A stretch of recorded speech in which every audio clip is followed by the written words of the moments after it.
Thank you for joining us this evening for the news on African Free Press Television. I still remain Leo Oketa, and these are the stories we're tracking for you at this moment. The Nigerian army has reported that 7 people have been killed in a triple suicide bomb attack in Maiduguri. The attack came as residents, exhausted by daytime temperatures which soared to 39 degrees Celsius, came out of the stuffy homes to enjoy the evening breeze.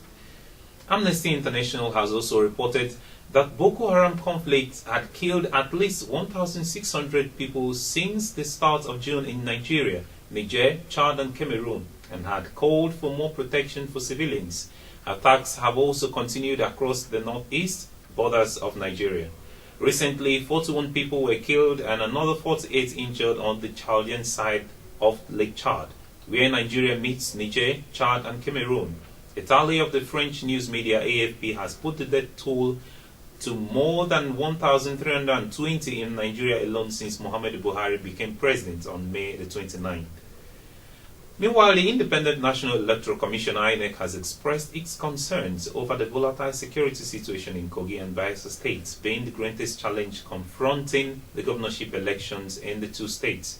National INEC Commissioner Ambassador Lawrence Nwuruku, who made the confession, warned the electoral candidates to educate the voters, which are far better than giving them money to rig the election for them. Also, INEC said it had postponed the earlier scheduled October the 17th by-election for Borno Central Senatorial District to October the 31st. The resident electoral commissioner in Borno State, Mr. Samuel Madaki, disclosed this as a news conference in Maiduguri, the state capital, saying the postponement was caused by some logistic problems. Madaki said that the new banking policy and operation of single account by government agencies had created some hitches in the supply of logistics from INEC headquarters in Abuja. The Senate has rescheduled the screening of Minister nominee Rotimi Amechi till tomorrow, being Thursday, October the 15th. The development followed the inability of its Committee on Ethics, Privileges and Public Petitions to submit its report on the petition against him.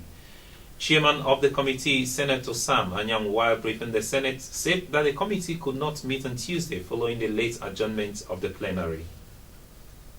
Without offering reasons for his action, President Muhammadu Buhari has sent a letter to the Senate to withdraw the nomination of the immediate past Deputy Governor of Niger State, Ahmed Musa Ibeto, as a minister nominee. However, the withdrawal of Ibeto's name can be related to the fact that, like Ibeto, another ministerial nominee, Abubakar Bawa Puari, who was among the second batch of 16 nominees announced by Senate President, also hails from Niger State.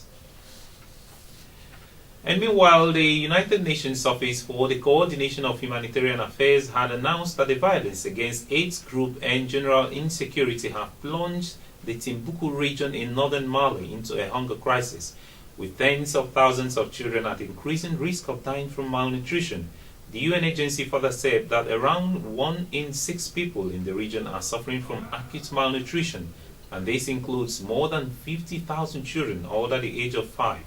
Who, because they are malnourished, are up to 9 times more likely to die. Aid agencies have also warned repeatedly that the worsening security situation in the north has aggravated the vulnerability of individuals and communities.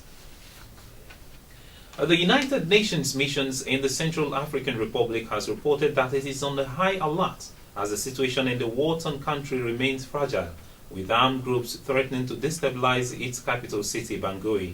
The mission's update was provided by Farhan Haq, who is a deputy spokesperson for the Secretary General at the regular press briefing at the UN headquarters. Mr. Haq added that the mission was very concerned over what it calls the organized infiltration of several armed groups in Bangui and has condemned all attempts to destabilize Bangui.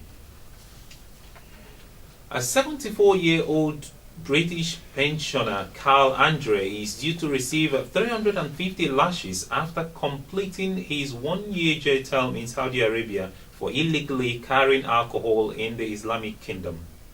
Carl Andre's family members have, however, claimed that he could not survive the punishment. The pensioner, who is a grandfather of 7, was sentenced to 12 months in jail by the Sharia court after homemade wine was found in his car in Jeddah in August 2014. After the year-long sentence, he was handed 350 lashes which Saudi authorities plan to carry out in public. Andori's family members have appealed to the UK government to intervene as they fear the lashing will kill him. Kalantre is an oil executive, has been living in Saudi Arabia for 25 years where the possession and consumption of alcohol is illegal.